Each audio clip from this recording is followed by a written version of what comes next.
Since you were outnumbered for most of the day today on Wednesday, we are going to add another guy to the crew as we welcome in our friend Joel Klatt from our Fox Sports 1 studios in L.A. to give us some more insight on the Big Ten and everything that is college football. Joel takes on Twitter trolls and everything else in the land of L.A. How you doing, sir?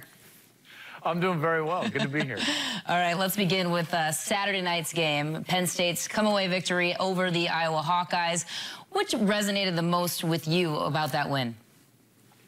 Well, in every championship season, and you can go back through the years, you know, almost every team that's won a championship, you come across games like that. Now, not every championship team wins those games. Some of them do. I think back to 05, actually. Both of those teams, USC and Texas, they were in games similar to that. USC at Notre Dame, Texas at Oklahoma State, and they were able to win those. Championship teams show their mettle when they're tested on the road in league play, and that's exactly what Penn State did on Saturday night against Iowa. They dominated on the stat sheet. Probably should have been an easier win than it was, having to win on the last play. But just a dominant performance from Saquon Barkley. Very impressed with the character and the grit of the Penn State Nittany Lions, because that's not easy to do. Iowa beat Michigan last year when Michigan was undefeated late in the season. That's a tough place to play, and Penn State went in there and got the job done. Hey, Joel, what about Iowa? How did they measure up to what you thought maybe going into the season? Iowa was a bit of an unknown for me, Coach. You know, there are a couple of guys out there, and maybe more than a couple of guys, that you just have to understand that they're going to do the things that you can control. They're going to do them well. Kirk Ferentz is one of those guys. They're going to be fundamentally sound. Defensively, Coach, they're going to line up well. They're going to tackle well. They're going to do all the things that make it difficult for you to move the football. Offensively, they're going to try to control the clock, not turn the football over. And when they do those things, they become very difficult to beat, in particular on their home field. And that's kind of how they played on Saturday. It wasn't an overwhelming performance, but they certainly had a chance to win that game all the way up until the last snap. And I thought they acquitted themselves very nicely. That was, at least for most of the game, kind of a quintessential Iowa performance. And that's what I always have come to expect from a Kirk Ferentz coach team. And Joel, Penn State got their test, and they got it early in the season. Penn State clearly a front runner in the Big Ten, but big picture-wise, of the top four in the Big Ten, who's the most intriguing team for you? Yeah, and I'm gonna give a team that might be off the radar amongst the four. I'm gonna say Wisconsin as the most intriguing. Now, I don't know if they're the best team. I don't even know if I would categorize them as my favorite, but they are intriguing for a few different reasons. One is, I think their quarterback, Hornibrook, is playing really well. 70%, 8 touchdowns, 1 interception. He's right in there in the top 5 in the country in terms of passer rating. If he plays at that level during the course of the season, this team is going to have a great chance to run the table and be in Indianapolis as an undefeated, playing for the right to go to the college football playoff.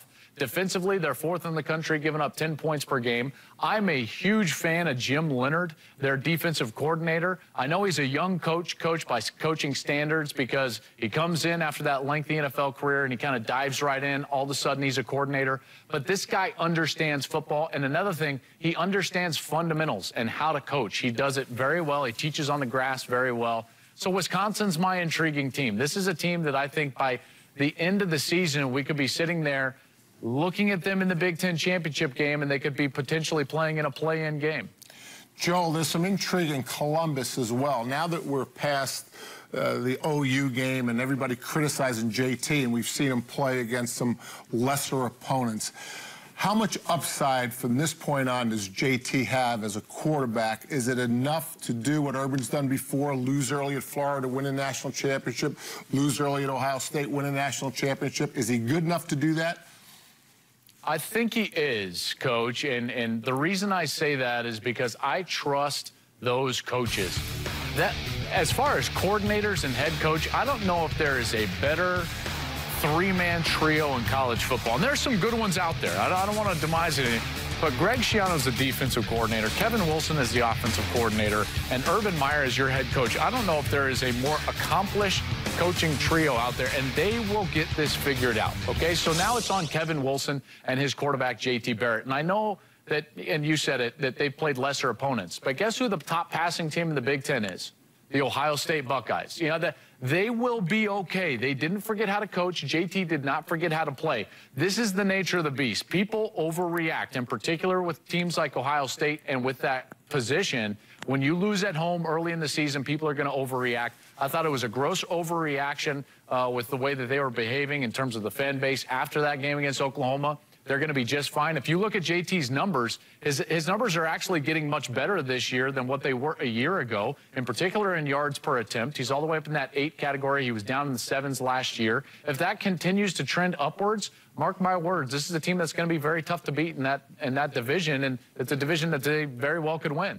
On the topic of Ohio State, as we switch gears to some off-field issues, Urban Meyer actually agreed with Jim Harbaugh's comments that there were issues in visiting locker rooms across the board. Jim Harbaugh made it clear that the Purdue facilities were a concern, but it wasn't just directed at Purdue. It's a league-wide issue, which is raising awareness across the entire Big Ten. Michigan saying they're addressing their visiting facilities first. So, Joel, should this be an NCAA or league-regulated issue from your perspective? You know, college football operates so much on the outside from the NCAA that I think this is going to have to be a league issue. Leagues really run college football. You know, they run the playoff, and they've run college football for a long time. So I think this is going to have to be more a league-to-league basis. Now, when it comes to what Jim Harbaugh said, and really Jim Harbaugh in general, guys, if you don't like what Jim is saying, I think it generally falls under the category that you don't like Jim or the way that he's saying it, because what he was communicating is hard to disagree with. And I think Urban Meyer agreeing with him is a great case in point. This is a guy that genuinely, I think, fights for player safety issues, player-related issues, and I don't think he's wrong. I certainly dressed in some of those old Big 8, Big 12 locker rooms that were just horrendous. I always wondered to myself, how in the world are all these schools making all this money, and then this is what they do for the opposing team? Jim Harbaugh is not wrong, all right? And if the Big Ten, in particular, with some of this revenue that they're getting with this new television contract, if they want to put some of that into their visiting facilities, I think that they need to, and maybe they do need to mandate kind of a certain level. I do think it was interesting. I don't know if you guys caught this. On Twitter, I saw where Michigan State tweeted out pictures of their visiting locker room at Spartan Stadium, and it did look very nice. It was kind of like, hey, no problems here. Joel, not a question, just to add on to what you said. You know, I always say this about Jim Harbaugh. You know, it does get personal with fans. Unless you're a Michigan fan, then you embrace you're crazy. But most of the time he says something, it gives us a discussion that's worthwhile, and I think that's what he's done here. You know, in the old days, whenever the old days were, you might not have enough money to do your visitors' locker room the way you should, but money is no longer an issue. So I agree, Michelle, with Joel. It's a good discussion that we're having, regardless of how it started or who started it. If they have millions of dollars, they're dumping in. Go on, Joel. Coach, I would just further that real quick, because you can even go all the way back to those satellite camps. I'm a proponent of satellite camps, and the reason is because I'm a proponent for access to players around the country. I never have thought of satellite camps as a Michigan issue or an Ohio State issue or an Alabama issue or SEC Big Ten issue. To me, it's about the lower level schools. If you're trying to get more kids, more access to get visibly seen by lower level schools, then what you're doing is creating more access to scholarships for a more number of athletes. That's what it's always been about. Now, for me, I know that people disagree with me, but again, Harbaugh was fighting that fight. I don't know if he was fighting it for the reasons I was talking about, but if you look underneath the radar, he generally is for player-related issues. Yeah, the only thing I would say about satellite camps, because I basically agree with you, Joel, as we watch this basketball story unfold, part of the reason I believe the basketball coaches are in the box that they're in is too many people other than high school coaches, families, and the prospects are involved in recruiting. So satellite camps might be a good thing, but I do think we have to be careful who we let into the recruiting process. So as we go forward, I think football coaches have to really learn from what's happened to basketball, Michelle, and try to limit who can touch the players during recruiting. That's a great point, Coach. And Joel, we appreciate your insight, and we look forward to the next Klatt's Clap fighting those Twitter trolls. I'll be on the lookout on social media as well. You got it. All right. Have a good one, guys.